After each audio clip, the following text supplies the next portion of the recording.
বাংলাদেশের স্বাধীনতার ৫৪ বছর পরও পাকিস্তানের সঙ্গে অমীমাংসিত রয়ে গেছে ৭১-এর নানা দাবি।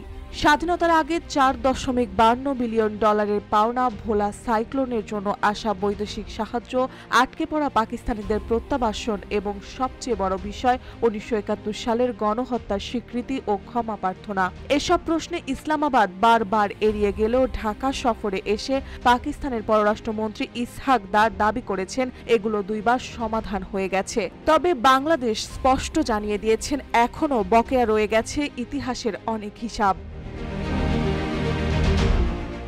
শনিবার ২ দিনের সফরে ঢাকায় আসেন পাকিস্তানের উপপ্রধানমন্ত্রী ও পররাষ্ট্রমন্ত্রী ইসহাক দার। সফরে তিনি অন্তর্বর্তী সরকারের প্রধান উপদেষ্টা মোহাম্মদ ইউনুস এবং পররাষ্ট্র উপদেষ্টা মোহাম্মদ তৌহিদ হোসেন সহ গুরুত্বপূর্ণ নেতাদের সঙ্গে বৈঠক করেন। RICL TMX, যুগের পর যুগ স্থাপনা থাকে মজবুত। এই সফরে সই হয় একটি চুক্তি ও ৫টি সমঝোতা স্মারক। এর মধ্যে ছিল সরকারি ও কূটনৈতিক পাসপোর্টধারীদের ভিসা বিলোপ, বাণিজ্য ও সংস্কৃতি সহযোগিতা, সংবাদ সংস্থা ও গবেষণা প্রতিষ্ঠানের মধ্যে চুক্তি। কিন্তু আলোচনার কেন্দ্রবিন্দু ছিল ৭১-এর অমীমাংসিত ইস্যু।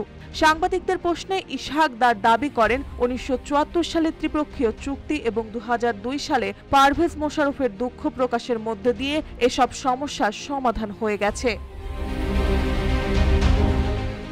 তবে বাংলাদেশের পক্ষে থেকে ভিন্ন সুর শোনা যায়। পররাষ্ট্র উপদেষ্টা তৌহিদ হোসেন বলেন, এখনও $৪.৫২ বিলিয়ন বকেয়া পরিশোধ হয়নি, গণহত্যার স্বীকৃতি মেলেনি, আটকে পড়া মানুষদের ফেরত নেওয়া হয়নি। তাই পাকিস্তানের বক্তব্যে বাংলাদেশ একমত নয়। তিনি আরও বলেন, ৫৪ বছরের পুরনো সমস্যা একদিনে মিটে যাবে এমন আশা করা যায় না। তবে উভয় পক্ষ আলোচনায় সম্মত হয়েছে।